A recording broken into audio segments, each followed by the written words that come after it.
Assalamualaikum warahmatullahi wabarakatuh.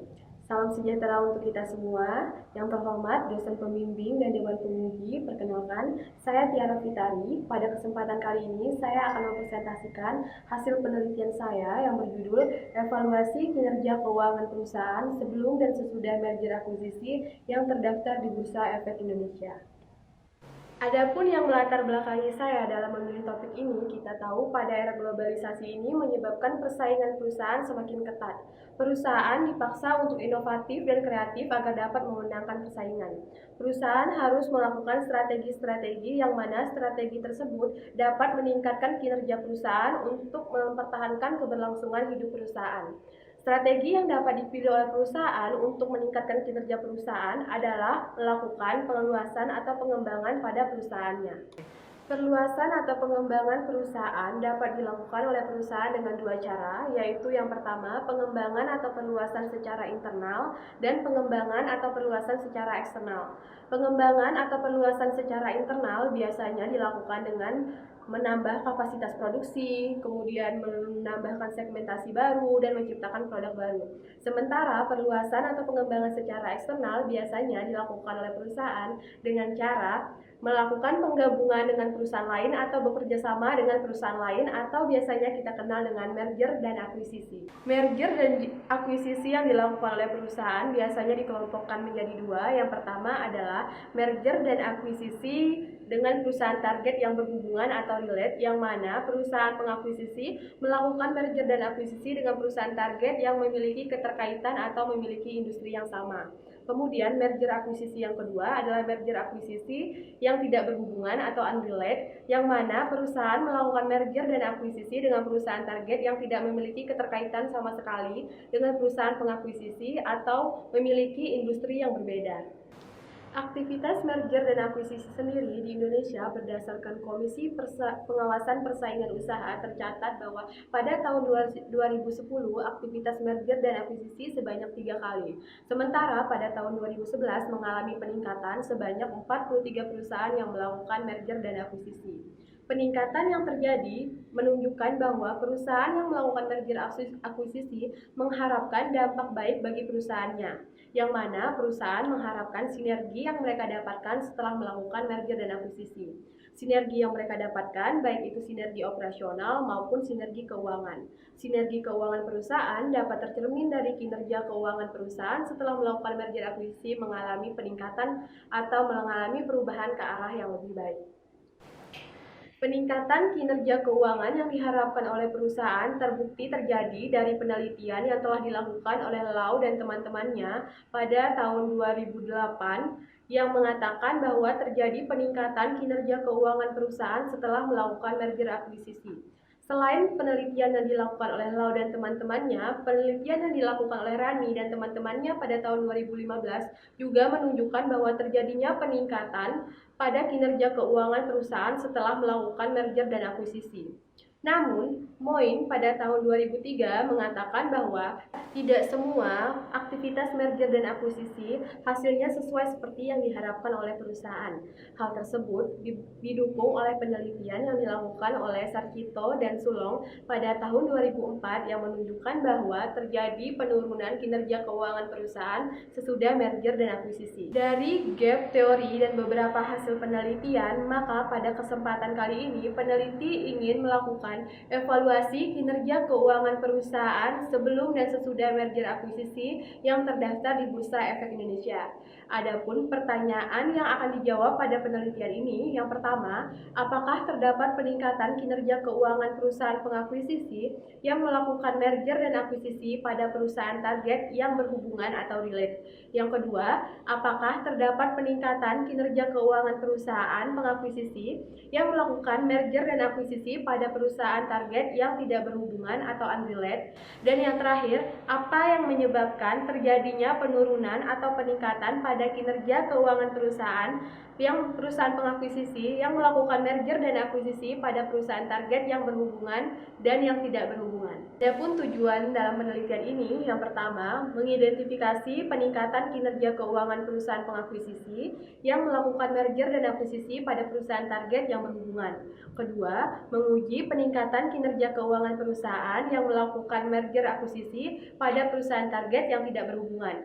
Dan yang ketiga, menguji perubahan kinerja keuangan perusahaan pengakuisisi yang melakukan merger dan akuisisi pada perusahaan target yang berhubungan dan yang tidak berhubungan. Kemudian, adapun manfaat dalam penelitian ini, yang pertama, untuk investor diharapkan dapat digunakan untuk melakukan keputusan investasi perusahaan pengakuisisi. Kemudian, untuk perusahaan diharapkan dapat dipergunakan untuk melakukan keputusan dalam melakukan merger dan akuisisi.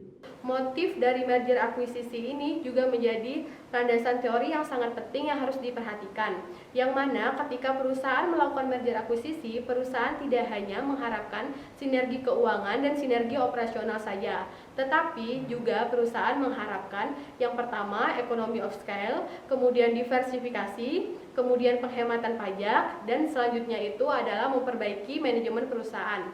Selain itu juga perusahaan mengharapkan transfer knowledge dan transfer teknologi pada perusahaan. Dari teori yang ada bahwa merger akuisisi yang dilakukan oleh perusahaan akan mendapatkan sinergi yang mana akan berdampak pada peningkatan kinerja perusahaan, dan dengan didukung oleh beberapa penelitian, maka pada kesempatan kali ini peneliti merumuskan hipotesis yang mana hipotesis pertama adalah terdapat peningkatan kinerja keuangan perusahaan pengakuisisi yang melakukan merger dan akuisisi pada perusahaan target yang berhubungan atau relate. Kemudian hipotesis kedua, terdapat peningkatan kinerja keuangan perusahaan pengakuisisi yang melakukan merger dan akuisisi pada perusahaan target yang tidak berhubungan atau unrelated. Jenis data dalam penelitian ini adalah data sekunder yang mana data diperoleh secara tidak langsung, namun melalui dokumen-dokumen yang dipublikasikan seperti laporan keuangan perusahaan. Periode pengamatan dalam penelitian ini adalah perusahaan yang melakukan merger dan akuisisi pada tahun 2012 sampai 2015, yang mana hal tersebut berarti peneliti membutuhkan laporan keuangan perusahaan 3 tahun sebelum periode pengamatan dan 3 tahun sesudah periode pengamatan, yang mana itu berarti dari tahun 2009 sampai 2018. Teknik sampling yang digunakan adalah purposive sampling dengan memberikan batasan-batasan sesuai dengan kebutuhan peneliti. Berdasarkan proses pemilihan sampel, maka didapatkan 32 perusahaan yang melakukan merger dan akuisisi pada periode pengamatan. 32 perusahaan dibagi menjadi dua kelompok. Yang pertama adalah perusahaan pengakuisisi yang melakukan merger dan akuisisi dengan perusahaan target yang berhubungan sebanyak 24 perusahaan, dan yang kedua adalah perusahaan pengakuisisi yang melakukan merger dan akuisisi dengan perusahaan target yang tidak berhubungan sebanyak 8 perusahaan. Variabel pengukuran dalam penelitian ini, yang pertama, kinerja keuangan diproyeksikan dengan return on equity. Kenapa return on equity? Karena return on equity merupakan salah satu variabel penting yang berhubungan langsung dengan pemegang saham. Untuk melihat apakah yang menyebabkan kinerja keuangan perusahaan mengalami peningkatan atau penurunan, maka digunakan teori DuPont System, yang mana kita mengacu pada teori DuPont System. Return on equity perusahaan terbentuk dari return on asset dan equity multiplier perusahaan. Dan return on asset perusahaan terbentuk dari net profit margin dan total asset turnover. Teknik analisis data yang digunakan yang pertama adalah analisis deskriptif. Analisis deskriptif menggambarkan bahwa nilai rata-rata, nilai maksimal, nilai minimal, dan standar deviasi masing-masing rasio. Kemudian setelah dilakukan analisis deskriptif, maka dilakukan uji normalitas data. Uji normalitas data dilakukan untuk melihat persebaran data apakah normal atau tidak.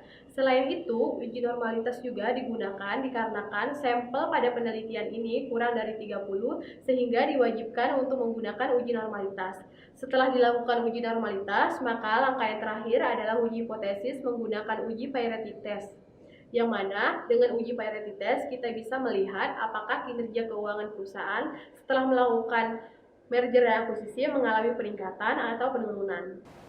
Berdasarkan statistik deskriptif dapat dilihat bahwa dua kelompok yang pertama adalah perusahaan pengakuisisi yang melakukan merger akuisisi dengan perusahaan target yang berhubungan bahwa rasio yang mengalami peningkatan pada rata-rata hanya terjadi pada rasio equity multiplier saja. Sementara rasio-rasio lain setelah melakukan merger dan akuisisi mengalami penurunan.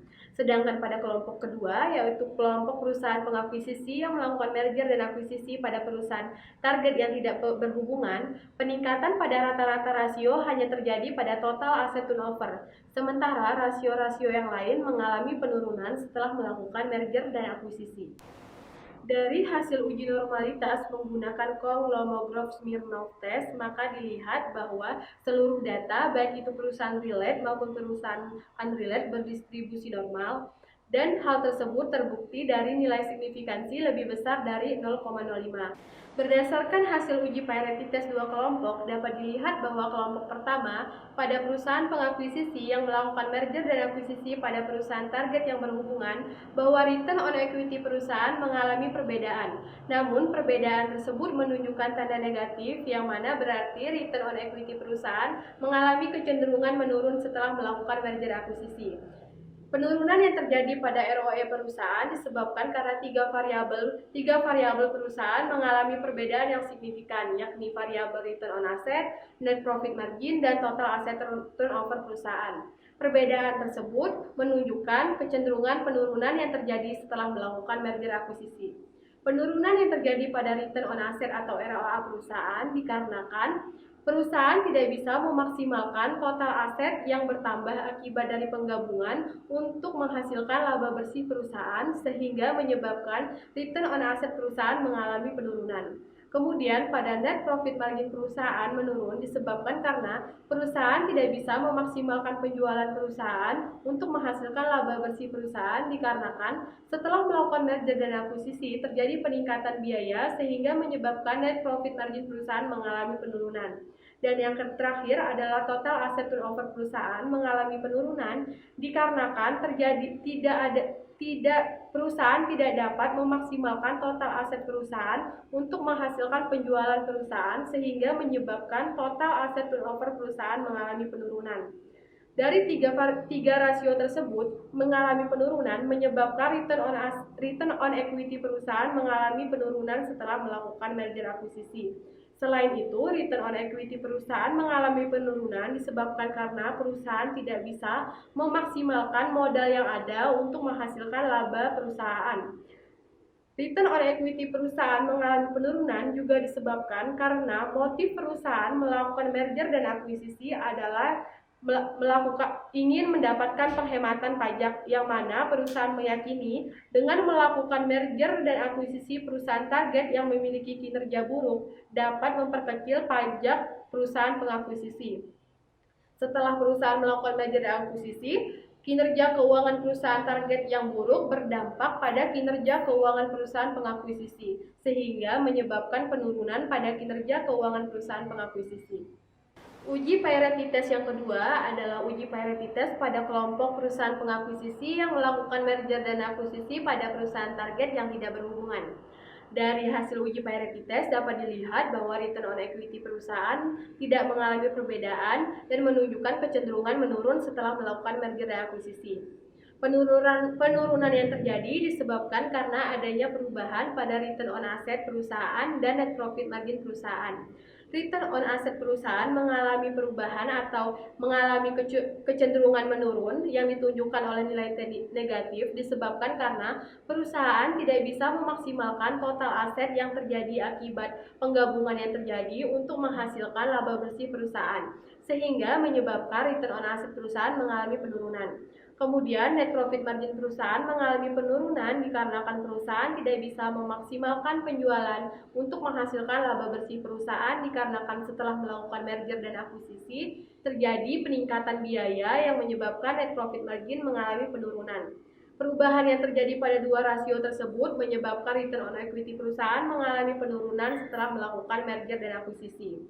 Return on equity perusahaan juga mengalami penurunan setelah merger akuisisi disebabkan karena motif perusahaan unrelate yang melakukan merger dan akuisisi dikarenakan melakukan diversifikasi yang mana diversifikasi tidak bisa terlihat dari kinerja keuangan perusahaan. Selain motifnya diversifikasi, perusahaan juga meyakini bahwa dengan melakukan merger akuisisi, perusahaan bisa melakukan penghematan pajak sehingga perusahaan melakukan penggabungan dengan perusahaan yang memiliki kinerja yang buruk dan berdampak pada kinerja keuangan perusahaan pengakuisisi setelah melakukan merger dan akuisisi. Kesimpulan dari penelitian ini, yang pertama, tidak terjadi peningkatan kinerja keuangan perusahaan pada perusahaan pengakuisisi yang melakukan merger dan akuisisi pada perusahaan target yang berhubungan atau relate. Atau hipotesis pertama tidak didukung. Yang kedua, tidak terjadi peningkatan kinerja keuangan perusahaan pengakuisisi yang melakukan merger akuisisi pada perusahaan target yang tidak berhubungan, sehingga hipotesis kedua tidak didukung.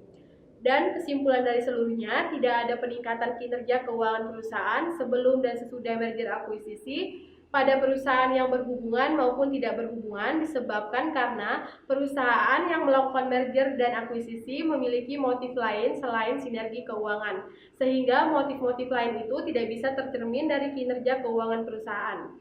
Selain itu, periode pengamatan 3 tahun setelah merger akuisisi tidak bisa menggambarkan keberhasilan dari merger akuisisi itu sendiri. Sekian presentasi dari saya. Terima kasih atas perhatiannya. Assalamualaikum warahmatullahi wabarakatuh.